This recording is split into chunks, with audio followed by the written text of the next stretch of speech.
قاری محمد طیب قاسمی کے YouTube channel کو سبسکرائب کیجیے اور امن کے پیغام کو پھیلانے میں ہماری مدد کیجیے اور نیچے دیے گئے ہوئے بیل آئیکن کو کلک کریں تاکہ ہر آنے والی نئی ویڈیو بسم اللہ الرحمن الرحیم نحمدہ ونصلی علی رسولہ الکریم اما بعد اللہم صلی وسلم وبارک علی سیدنا و مولانا محمد وعلی آلہ و اصحابہ۔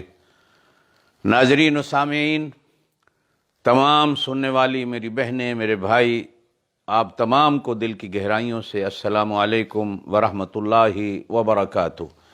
جس شوق اور جس جذبے کے ساتھ آپ اس سلسلے سے جڑے ہوئے ہیں، میری دعا ہے کہ اس سلسلے کی برکتوں سے قیامت کے دن اللہ پاک آپ سب کو حضور پاک صلی اللہ علیہ وسلم کی شفاعت نصیب فرمائے۔ غار حرا مکہ سے 2-3 میل کے فاصلے پر جبل نور میں واقع ہے۔ غار کا نام غار حرا ہے اور اس پہاڑ کا نام جبل نور ہے۔ جبل پہاڑ کو کہتے ہیں اور نور معنی نور والا پہاڑ۔ حرا، حر، احرار، یہ سارے جملے ایک ہی جگہ سے نکلے ہوئے ہیں۔ آزادی اور آزادی کا پیغام جس جگہ سے جس کی ابتدا ہوئی اس کو غار حرا کہتے ہیں، جہاں پر اترنے والے پیغام نے غلامی کے زنجیروں کو توڑا اور کاٹا، جہاں پہ اترنے والے پیغام نے غلامی کی دنیا کو نیست و نابود کر کے ہر ایک کو آزادی کا پیغام دیا۔ جناب نبی کریم علیہ السلام آخری 40 سال کے دنوں میں خلوت کی دنیا کو آباد کرتے ہوئے غار حرا میں تشریف لے جاتے۔ غار حرا میں رمضان المبارک کا مہینہ لیلۃ القدر کی رات آئی۔ جملہ مورخین نے وہ 21 رمضان المبارک کی لکھی، بعض حضرات نے 24 رمضان المبارک بھی لکھی، لیکن دن سوموار کا تھا، جو آپ صلی اللہ علیہ وسلم کی ولادت کا دن، جو جسمانی ولادت ہوئی۔ جب آپ صلی اللہ علیہ وسلم کی روحانی ولادت ہوئی، یعنی آپ صلی اللہ علیہ وسلم کے سر پر نبوت کا تاج رکھا گیا، دن وہ بھی سوموار کا تھا۔ میں نے گزشتہ درس میں بھی ایک بات کہی تھی کہ نبی پاک صلی اللہ علیہ وسلم ہر سوموار کے دن روزہ رکھتے تھے۔ آپ صلی اللہ علیہ وسلم سے پوچھا گیا تو ارشاد فرمایا، یہ میری ولادت کا دن ہے۔ اب اس سے آپ جسمانی ولادت مراد لے لیں یا روحانی ولادت مراد لے لیں، آپ صلی اللہ علیہ وسلم کے ہاں پیر کا دن روزے سے گزرتا تھا۔ آپ صلی اللہ علیہ وسلم فرماتے ہیں، میں غار حرا میں تھا کہ اچانک میرے سامنے ایک ایسا وجود آیا کہ جس کے پیر زمین پر تھے، یعنی اس پہاڑ پر، اور سر آسمانوں کو لگ رہا تھا۔ ایک کندھا شمال کی انتہا کو تھا تو دوسرا جنوب کی انتہا کو تھا۔ سینہ اگر مشرق کی انتہا کو تھا تو پیٹھ مغرب کی انتہا کو تھی۔ اتنا بڑا وجود اچانک میرے سامنے آیا، اور یہ علماء نے لکھا ہے کہ جبرائیل امین یہ پہلے دن اپنی اصلی شکل و صورت میں نبی پاک صلی اللہ علیہ وسلم کے پاس آئے۔ اس کے علاوہ بھی 2-4 بار زندگی میں ایسے مواقع آئے کہ جبرائیل امین اپنی اصلی شکل و صورت میں آئے۔ جبرائیل امین کبھی کسی صحابی کی شکل میں آتے، اور اکثر طور پر حضرت دحیہ کلبی رضی اللہ تعالیٰ عنہ صحابہ کرام میں بہت حسین و جمیل تھے۔ اکثر جبرائیل امین ان کی شکل و صورت میں آتے، کبھی کبھی جبرائیل امین کسی مسافر کی صورت میں بھی نبی پاک صلی اللہ علیہ وسلم کے پاس آئے، کبھی کبھی آپ صلی اللہ علیہ وسلم کے کانوں سے آواز ٹکرا گئی، مثل سلسلۃ الجرس، جس طرح گھنٹی بجتی ہے یا شہد کی مکھیوں کے اڑنے کی آواز آتی ہے، ایسی آواز وحی کی نبی پاک صلی اللہ علیہ وسلم کو آ جاتی۔ کبھی کبھی نبی دیوار کے پیچھے سے آواز سنتا ہے، اسے بھی وحی کہی آتا ہے، اور کبھی کبھی نبی براہ راست اللہ سے گفتگو کرتا ہے، اسے بھی وحی کہا جاتا ہے، اور کبھی کبھی نبی کے دل پر القاء کر دیا جاتا ہے، وہ بھی ایک وحی کا سلسلہ ہے، اور کبھی کبھی نبی کو خواب دکھا دیا جاتا ہے، وہ بھی ایک وحی کا سلسلہ ہے۔ نبی پاک صلی اللہ علیہ وسلم فرماتے ہیں کہ آنے والے وجود نے مجھے پکڑ کر کہا اقرا، پڑھو، ما انا بقارئ، میں نے کہا کہ میں پڑھا ہوا نہیں ہوں۔ اس نے پھر کہا پڑھو، میں نے کہا میں پڑھا ہوا نہیں ہوں۔ پھر اس نے کہا پڑھو، میں نے کہا میں پڑھا ہوا نہیں ہوں۔ چوتھی بار اس نے مجھے پکڑا اور اپنے سینے سے لگایا اور زور سے بھینچا، مجھے ایسے لگا کہ جیسے اس کے سینے سے پائپ کی صورت میں کوئی چیز نکلی اور میرے سینے میں منتقل ہو گئی۔ جیسے ہی یہ صورتحال پیدا ہوئی تو میں نے پڑھنا شروع کر دیا۔ پھر ایک وقت ایسا بھی آیا کہ اللہ پاک نے ارشاد فرمایا، میرا نبی پڑھنے میں جلدی نہ کیجیے، اس قرآن کو آپ کے سینے پہ لکھ کر آپ کے سینے کو قرآن کی تختی بنا دینا ہمارا کام ہے، یہ ہم کریں گے، آپ جلدی نہ کیجیے۔ آپ صلی اللہ علیہ وسلم فرماتے ہیں،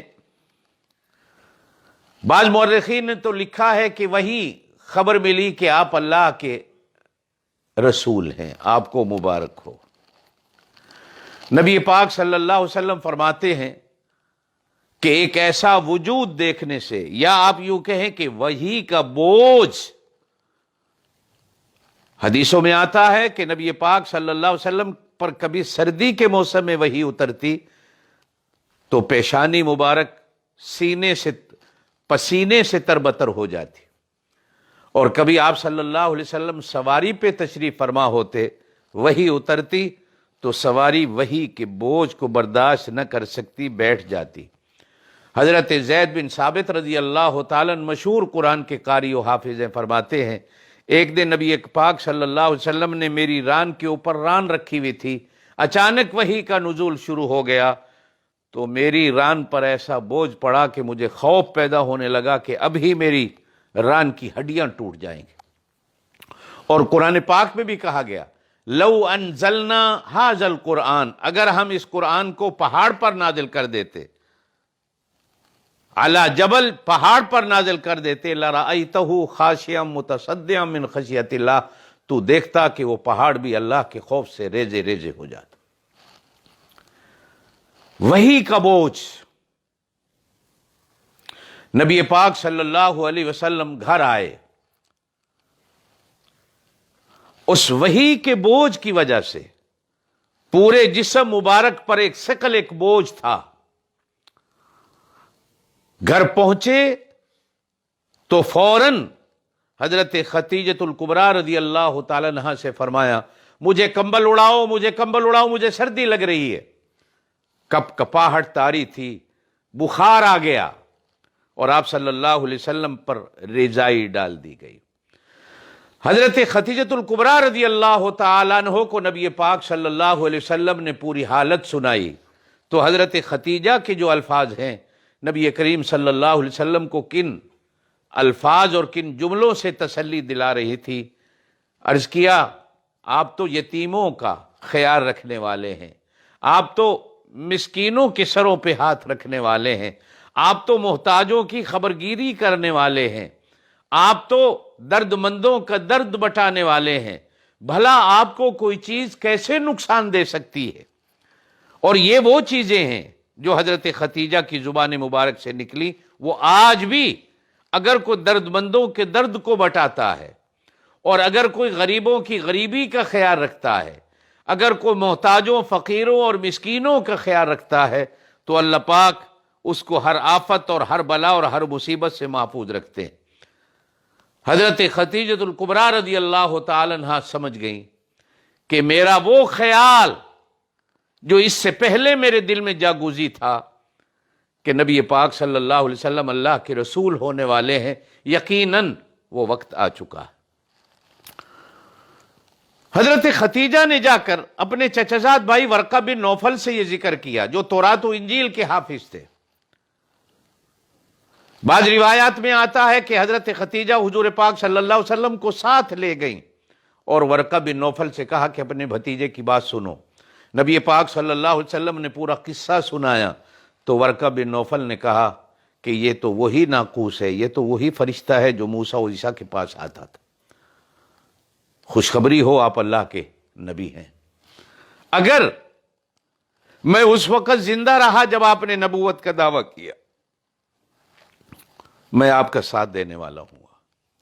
ایک وقت آئے گا کہ مکے والے آپ کو مکے سے نکال دیں گے۔ تھوڑے دنوں کے بعد کہا جاتا ہے کہ حضرت خدیجہ حضور پاک صلی اللہ علیہ وسلم کو گھر لے کے آئیں۔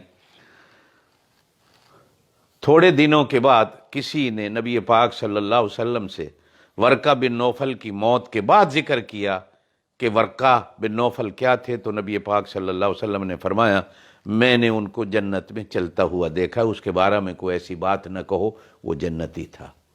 اس لیے کہ اس نے حضور پاک صلی اللہ علیہ وسلم کی نبوت کا اعلان نبوت سے پہلے ہی اقرار کر لیا تھا۔ اب نبی پاک صلی اللہ علیہ وسلم جو گھر تشریف لائے تو سب سے پہلے نبی پاک صلی اللہ علیہ وسلم پر ایمان لانے والی خاتون ہیں جو حضرت خدیجہ الکبریٰ ہے۔ یہ شرف ایک خاتون کو ملا ہے اللہ پاک کی طرف سے کہ نبی پاک صلی اللہ علیہ وسلم کی نبوت اور رسالت کی اور اس وحی کی سب سے پہلی تصدیق کرنے والی حضرت خدیجہ الکبریٰ۔ نبی پاک صلی اللہ علیہ وسلم کے گھر میں اس وقت حضرت علی المرتضیٰ تھے جن کی عمر 9 سال کی تھی۔ حضرت زینب نبی پاک صلی اللہ علیہ وسلم کی بڑی لخت جگر، مورخین نے نوٹ نہیں کیا ان کا نام، لیکن نبی پاک صلی اللہ علیہ وسلم پر ایمان لانے والوں میں اپنی والدہ کے ساتھ یہ بھی تھی۔ اب وحی کا سلسلہ کچھ دن رک جاتا ہے کہ میرے نبی صلی اللہ علیہ وسلم کو اس کی عادت پڑے اور دوسری وحی کی انتظار ہو، دل میں کشش پیدا ہو،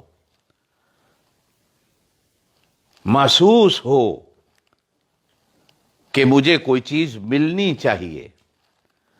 تو جناب نبی کریم علیہ الصلوۃ والسلام فرماتے ہیں میں ایک دن جا رہا تھا کہ اچانک آسمان سے آواز آئی، یا نبی اللہ۔